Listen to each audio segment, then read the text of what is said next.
las futuras décadas, los adultos mayores que se van incorporando a esa base también van a estar carentes de algún tipo de protección social. Entonces es hora de ponernos a trabajar en esta cobertura contributiva y así alivianar un poquito los efectos sobre el resto de las políticas, principalmente no contributivas. Muchas gracias. Gracias, Pablo. Rubén Suárez. Quizás dos reflexiones que tienen que hacer más, cómo podemos informarnos mejor para ver por qué dirección orientamos el proceso de reforma. Y lo estoy pensando en términos bien amplios. En América Latina tenemos tres tipos, yo diría, de grandes reformas que han estado ocurriendo en los últimos años. La primera es estos sistemas que son fundamentalmente aseguramiento cuasi universal o universal, que han fortalecido su sistema de aseguramiento público y han expandido su sistema. Ahí tendríamos los casos como lecciones que aprender en términos de cómo se movieron a estos sistemas, los casos de Costa Rica, de Chile, Canadá. Si vamos a países de colonias holandesas del Caribe, tenemos Aruba y Antillas holandesas, son países que se han movido hacia un sistema de cobertura, de aseguramiento de cobertura universal basado en sistemas bastante centralizados. O sea, el sector público administra todo el sistema de aseguramiento y trata de unificarlo. Y la tendencia ha sido de unificarlo todo hacia manejar mejor los fondos de aseguramiento de una manera más coordinada. Hay otro tipo de experiencias que son la experiencia de Colombia y la experiencia de República Dominicana, que son promover el aseguramiento a través de la competencia administrada de la gestión del aseguramiento y la prestación.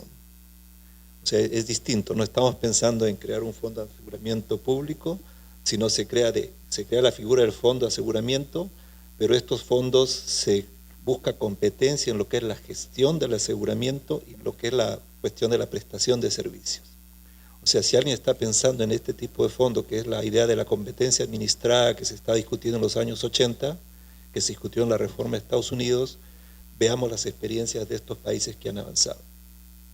Y la tercera experiencia, que la reforma más reciente, también, perdón, en el problema de aseguramiento universal o cuasi universal, también incluiría el caso de Uruguay, Argentina en alguna medida, Panamá en otra medida. Son países, Uruguay con cobertura cerca del 90%, Panamá con 60%, Argentina con cerca del 60% de cobertura de población a través de aseguramiento, sistema de aseguramiento público. El otro sistema es la reforma del sistema de Brasil, en el cual se elimina la seguridad social y se mueve hacia un sistema único de servicios de salud.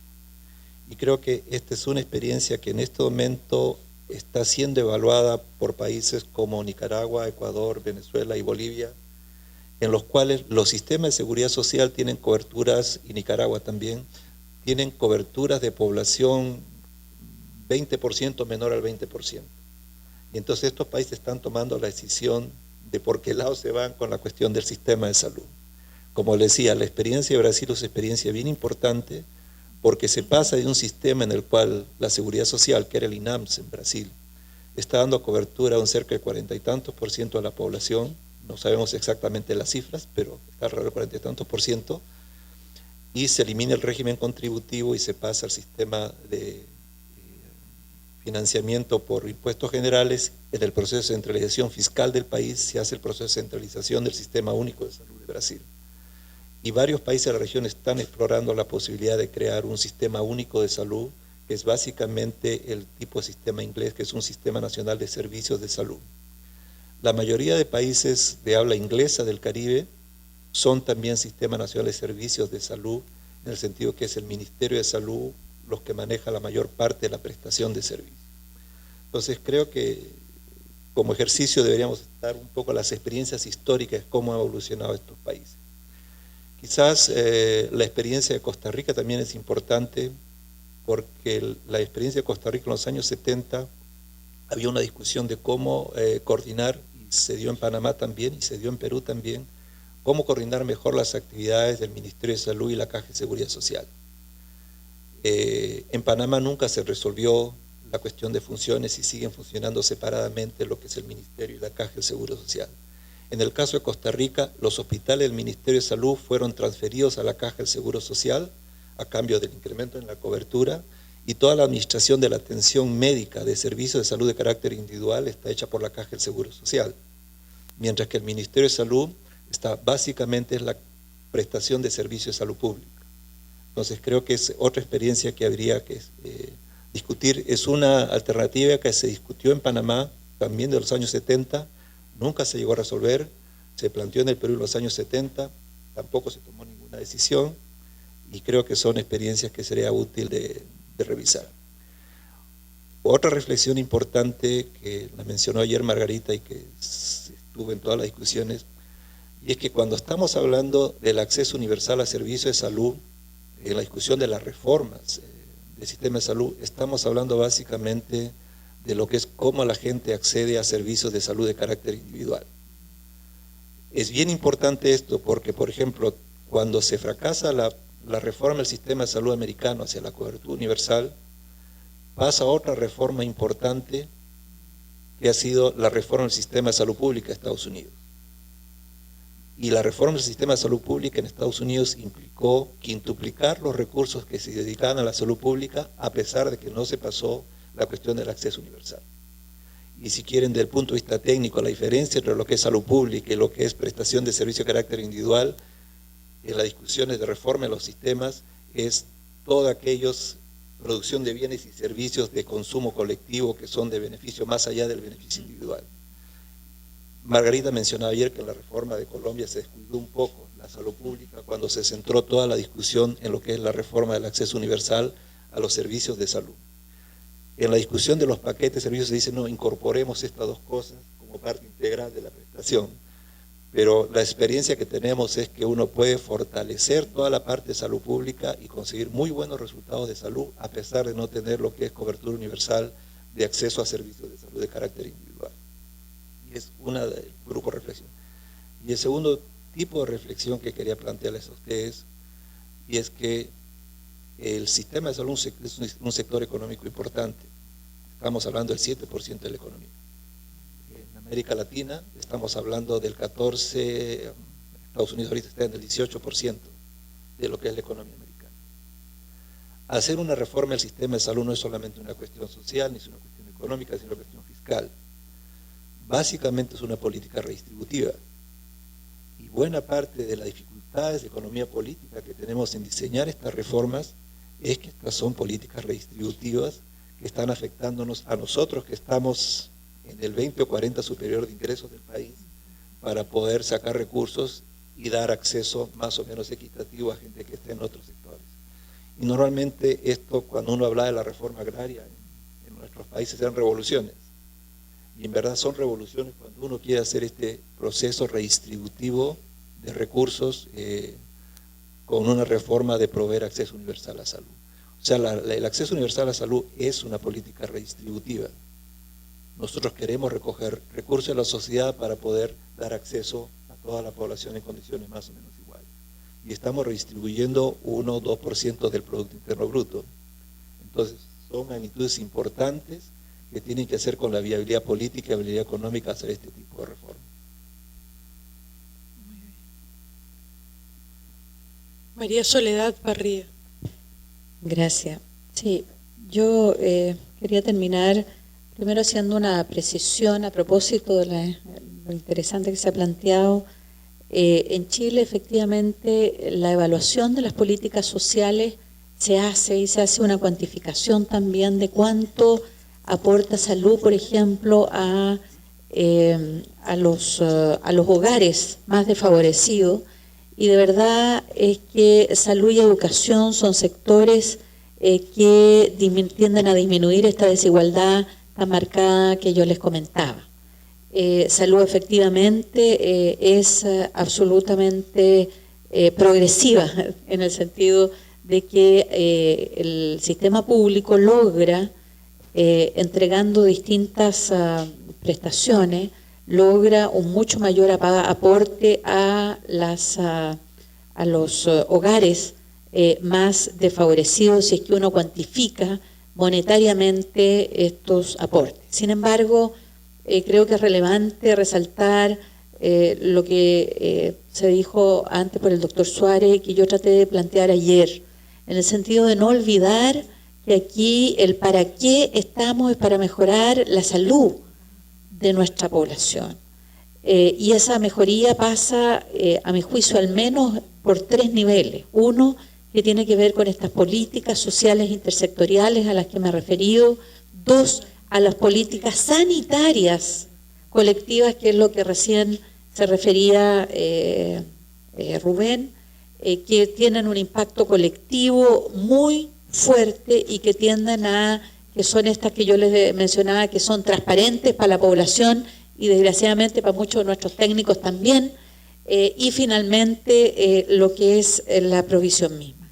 Estas dos últimas, tanto las tres en realidad, creo que tienen en el primer nivel de atención, o lo que nosotros llamamos atención primaria, un espacio absolutamente privilegiado para trabajar con las comunidades en un crecimiento de verdad que incremente las capacidades y el desarrollo de nuestros países. Yo quiero terminar diciéndole que a lo mejor he parecido un poquito deprimida, no es así. Creo que ustedes están frente a una coyuntura maravillosa. Solo quiero felicitarla, ponerme a su disposición en lo que pueda servir en alguna parte una opinión crítica respecto a lo que hemos hecho en otras partes y decirle que hay harto por trabajar, pero sobre todo la maravilla de sentir que están construyendo un mejor país. Gracias. Muchas gracias. Tenemos todavía un poco de tiempo y quisiéramos saber desde la mesa si hay alguien que quisiera formular una pregunta de modo oral. Por favor. Nombre y pregunta. Un ratito te vamos a alcanzar un micro.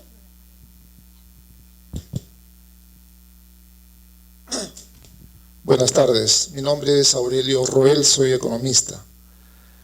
Quisiera referirme al tema de lo que acá se está hablando, el tema de la protección social en salud.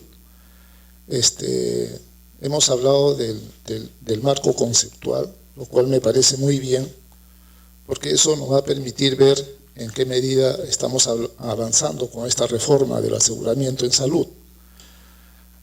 La colega de Chile, la doctora Barría, nos ha planteado la propuesta del sistema de protección social en Chile, que va muy bien y es de felicitar también esa experiencia y de tenerla en cuenta.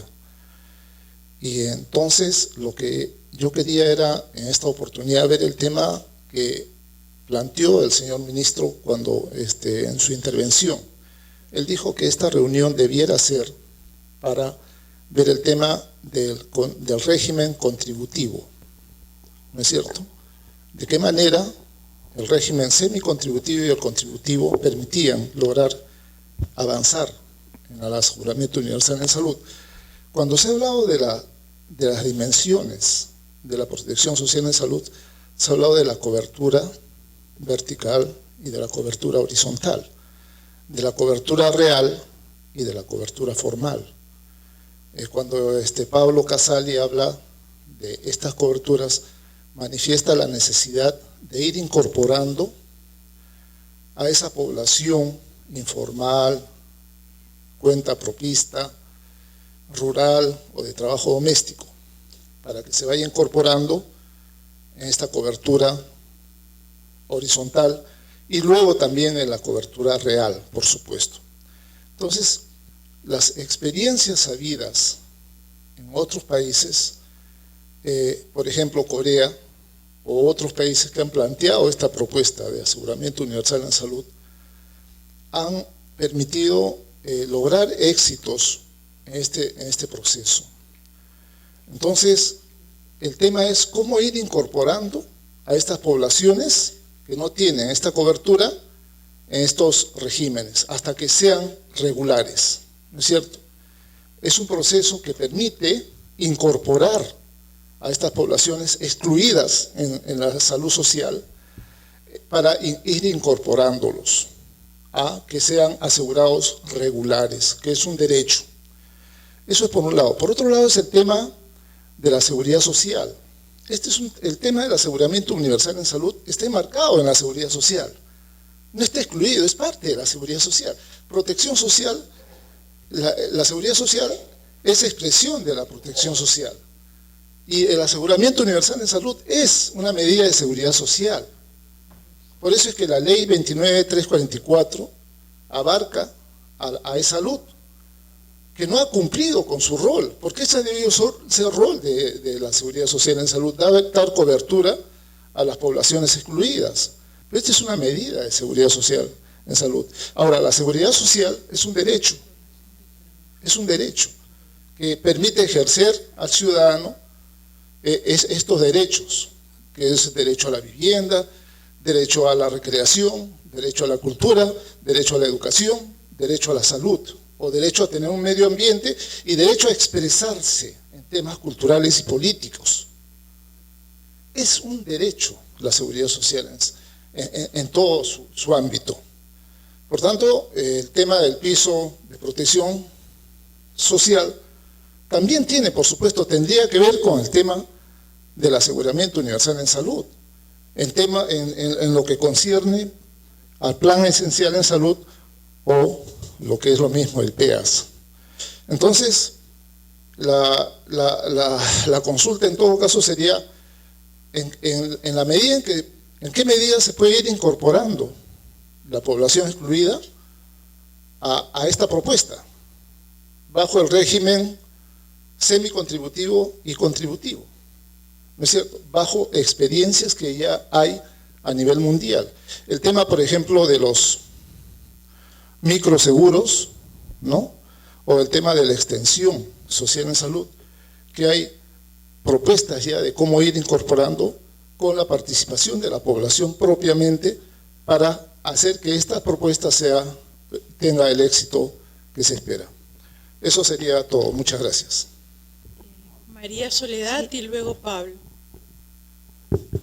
Sí, yo quiero dar algunos ejemplos de cómo en Chile se ha buscado ir ampliando esto, porque efectivamente tiene que ver con la disminución de la exclusión, que incluso en todos nuestros países, incluso existiendo sistemas que teóricamente cubren, de todas maneras no hay proporciones de nuestra población que no saben que pueden acudir, por ejemplo, al fondo de salud o que no tienen un régimen contributivo efectivamente.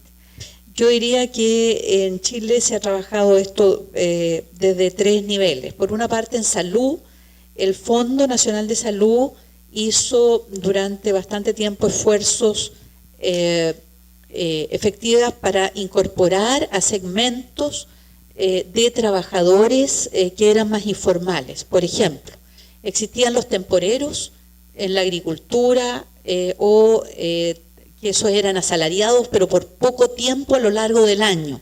Es decir, una temporera mujer habitualmente que tenía cotizaciones de 3-4 meses cada año porque ese era el tiempo de la fruta en su zona y en ese tiempo, y eso no le alcanzaba para tener una sostenibilidad, que hablamos de sus cotizaciones. Entonces se armó una mesa para trabajar el tema de las temporeras y ver cómo se podía asegurar un mínimo de mensualidades que aseguraran ya su incorporación formal al régimen contributivo.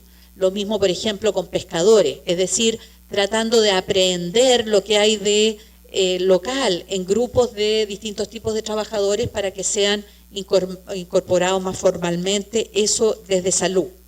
Desde el empleo, por ejemplo, los trabajadores de casa particular se han ido haciendo modificaciones legales para llevarlos al régimen del asalariado corriente, en que se dio un tiempo y en este momento tiene las mismas garantías que tiene cualquier asalariado. Es decir, porque habitualmente las trabajadoras del hogar, ¿no es cierto?, van a tener regímenes diferentes por el hecho de ser mujeres y trabajar en los hogares. En segundo lugar, ha habido un fomento activo al empleo de mujeres y jóvenes, con un subsidio a la contratación formal de un subsidio estatal para que se contrate formalmente a jóvenes. Entonces el Estado subsidia una parte de esa cotización, de tal manera que se vaya formalizando los empleos que en jóvenes y en mujeres eran muy difíciles. Y finalmente, en la reforma a la protección social, el sistema de protección social, se incorporó, a la vez que se estableció un pilar solidario para todas las personas de más de 65 años que estén dentro del 60% más vulnerable del país, van a recibir, hayan o no contribuido, van a recibir una pensión, pero a la vez se establece la obligatoriedad de aquí a 10 años, que ya quedarán 8 ahora, de que todos aquellos que tienen ingresos tienen que formalizar cotizaciones, que si no están asalariados formalmente se va a descontar de los impuestos que anualmente paguen las personas. Es decir, se estableció un sistema para terminar con aquellos que no son asalariados formales, tienen ingreso, incluso hacen impuestos, pero no tienen una formalización al sistema de seguridad social, tanto para pensiones como para la parte de salud. Eso es lo que puedo contar de la experiencia de Chile. Gracias. Gracias. ¿Alguna otra pregunta? Pablo, disculpen, Pablo, perdóname.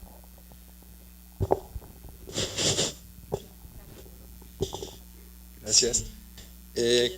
Creo que hay dos aspectos a considerar, es decir, cómo aumentar esa base de contribuyentes. Primero son las propias disposiciones legales. Mientras determinado sector de la población no esté obligado a cotizar, no esté obligado a ser parte del sistema de seguridad social, poco se va a poder hacer, ¿no? En ese sentido, el ejemplo de Chile con los trabajadores independientes es un claro ejemplo, de forma progresiva, de cómo se va ampliando esa base potencial de aseguramiento en cada uno de los sistemas. Hay otros países que también están en ese camino, caso de Ecuador, por ejemplo, que también está evaluando la alternativa de incorporar obligatoriamente a los trabajadores independientes. La otra cuestión a analizar es la capacidad contributiva, es decir, no se puede obligar a contribuir a alguien que no tiene capacidad contributiva, donde los ingresos que genera su actividad, sea asalariado o independiente, solo le permite la subsistencia. Entonces, dependerá de los estudios técnicos que se hagan para determinar quiénes sí y quiénes no. También hay estrategias para focalizar la mayor contributividad al sistema dependiendo del sector de la población. Sectores rurales, tenemos el caso del aseguramiento rural en Brasil, tenemos el seguro social campesino en Ecuador, tenemos los convenios de corresponsabilidad gremial en Argentina, tenemos los convenios de aseguramiento colectivo en Costa Rica, es decir, una serie de medidas, de instrumentos que flexibilizan un poco las cotizaciones o algunos otros requisitos del aseguramiento del seguro social tradicional, normal y habitual de cada uno de los países, para también incorporar a este otro segmento de la población que muchas veces tiene una capacidad contributiva reducida. En el caso, por ejemplo, del seguro social campesino, la contribución es súper reducida, creo que nos llega a los $2,50 por familia, ¿no? Rural, pero a través de esa contribución que permite un sentido de pertenencia al sistema, se garantiza un acceso efectivo a servicios de salud y a la jubilación cuando alcance la edad de vejez, ¿no? Es decir que hay innumerables instrumentos para seguir avanzando con la contributividad del sistema, depende de las características socioeconómicas de cada uno de los países, de cómo poder individualizar, ¿no?, estos sectores de población, quienes tienen capacidad contributiva, quienes no, de qué manera hacer un mapeo, tratar de incorporarlos en forma sectorizada, en forma general. Creo que habilitaría una discusión de otro día de cuáles podrían ser las estrategias para fortalecer todas estas cuestiones. Pero ahí es un camino, ¿no?